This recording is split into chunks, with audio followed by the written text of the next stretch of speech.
అందరికీ నమస్కారం. దిగ్దర్శకులు రాఘవేంద్రరావు గారు, కోదండరామరెడ్డి గారు, Gopal, young directors like Bobby, Vasishta, like నా నిర్మాతలు అల్లు అరవింద్ గారు, అశ్విని దత్ గారు, కెఎస్ రామారావు, శ్యామ్ ప్రసాద్ రెడ్డి, జెమినీ కిరణ్, తమ్మారెడ్డి భరద్వాజ్ గారు, అలా యంగ్ ప్రొడ్యూసర్ విక్కీ అండ్ పాత్రికేయ మిత్రులకు, అలాగే నా బ్లడ్ బ్రదర్స్, బ్లడ్ సిస్టర్స్, నా హృదయపూర్వక నమస్కారం. సో ఫస్ట్ ఆఫ్ ఆల్ ఈ ఈవెంట్ ఇంత గ్లామర్గా, ఇంత మెమొరబుల్గా ఉంది అంటే దానికి ప్రధానమైన కారణం నా మిత్రుడు Aamir Khan. అమీర్జీ, thank you so much. And with a small message and a phone call, you made it, and your presence made this moment as a memorable moment. Really, thank you so much, and I never forget this gesture from your side. And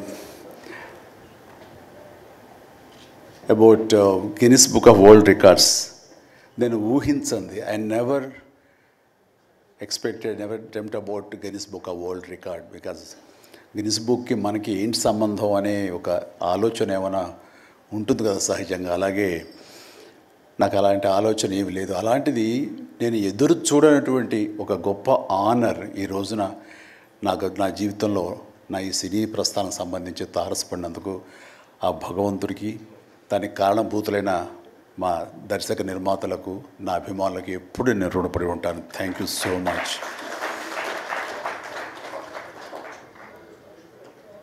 నాకు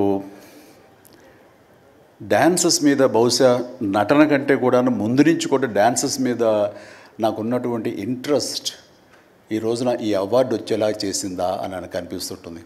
ఎందుకంటే ముందు నటనకి శ్రీకారం చుట్టే కంటే, ఓనమాలు దిద్దుకునే దానికంటే నేను first డ్యాన్స్కి నేను ఓనమాలు దిద్దానేమో అనిపిస్తుంటుంది.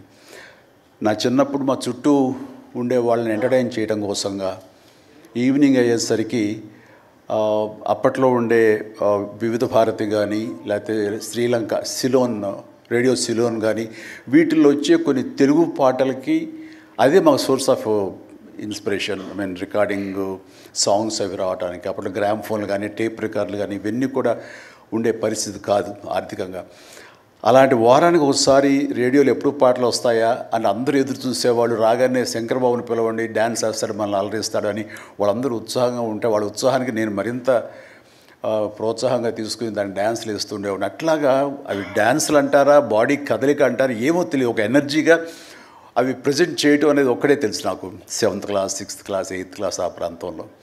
ఆ తర్వాత ఎన్సీసీలో చేరిన తర్వాత ఈవినింగ్ క్యాంప్ ఫైర్ టైంలో అందరూ ఎర్లీగా భోజనాలు కానిచ్చిన తర్వాత తిన్న 70 ప్లేట్లు మన అల్యూమినియం ప్లేట్స్, వాటిని తిరగేసి దరువులుగా, డప్పులుగా వాయించుకుంటూ అప్పుడు కూడా డ్యాన్స్ వేస్తూ అందరిని ఎంటర్టైన్ చేస్తూ ఉండేవాడిని. ఆ రకంగా డ్యాన్స్ అనేది నాకు ఇష్టమైనటువంటి ఒక నా అంతర్భాగం అయిపోయింది. అలాగా డ్యాన్స్ నేను వేరుగా ఎప్పుడు చూడండి, ఎప్పుడు హుషారు ఉన్న అసలు అందుకంటే ముందు లేచిపోయి డ్యాన్సెస్ వేయటం అనేది మ్యూజిక్ అనుగుణంగా బాడీని మార్చుకోవడం జరిగింది. అంటే ఫస్ట్ పిక్చరు నేను వెళ్ళినప్పుడు అక్కడ సరదాగా నా రూమ్లో నేను డ్యాన్స్ వేస్తుంటే నా కోస్టార్స్ ఆర్టిస్ట్ వాళ్ళు చిరంజీవి డ్యాన్స్ వేస్తాడు అని అంటే అవునా అని వాళ్ళందరూ చేయాలంటే అందులో సావిత్రి గారు ఉండేవారు, రోజారామణి, కవిత, ఇలాంటి యాక్టర్లు అందరూ ఉండేవాళ్ళు, నరసింహరాజు ఇలాంటి వాళ్ళందరూ ఉన్నప్పుడు వర్షం పడుతుంది. ఒక పంచలో డ్యాన్స్ వేయాల్సి వచ్చింది. అది ఈస్ట్ గోదావరి రాజమండ్రి దగ్గర ఒక పల్లెటూళ్ళలో. ఆ పంచలో జల్లు పడుతూ కూడా మొత్తం తడితడిగా ఉండింది. అయినా సరే డ్యాన్స్ అడగడం పాపం ఎవరైనా సరే వెంటనే ఎలాంటి ఇన్హిబిషన్ లేకుండా చేయటం అనేది నాకు అలవాటు. అలాగే టేప్ రికార్డ్ డ్రాయింగ్ చేసి అప్పట్లో డ్యాన్స్ వేస్తున్నాను. మధ్యలో కాల్ జారి కింద పడిపోయాను.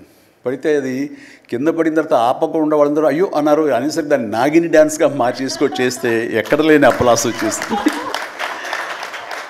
సో అక్కడ చూసేటంటే ఒక కో డైరెక్టరు రాఘవేంద్రరావు గారి, మన క్రాంతి కుమార్ గారికి చెప్పడం, ప్రాణం ఖరీదులు వాళ్ళు బుక్ చేసినప్పుడు అబ్బాయి భలే డ్యాన్స్ వేస్తాడు, భలే ఉంటే డ్యాన్స్ అని అవునంటూ నా క్యారెక్టర్కి అంతకుముందు ఎప్పుడూ ఒక డ్యాన్స్ అనేది ఊహించుకోలేదు, సాంగ్ డ్యూయట్ సాంగ్ అని ఊహించుకొని వాళ్ళు ఒక ఎందుకు పెట్టకూడదు సాంగ్ అని చెప్పి నాకు ఆ సాంగ్ సిచ్యువేషన్ క్రియేట్ చేసి ఏలియల్లో ఎందాక అనే ఒక సాంగ్ అండ్ ఆ సాంగ్ నేను వేస్తే దాన్ని స్టెప్స్ అది వేసుకుని ఫస్ట్ టైం ఒక యాక్టర్గా నేను స్క్రీన్ మీద డ్యాన్స్ ఇస్తూ కనిపించింది. అది దానికంటే ముందు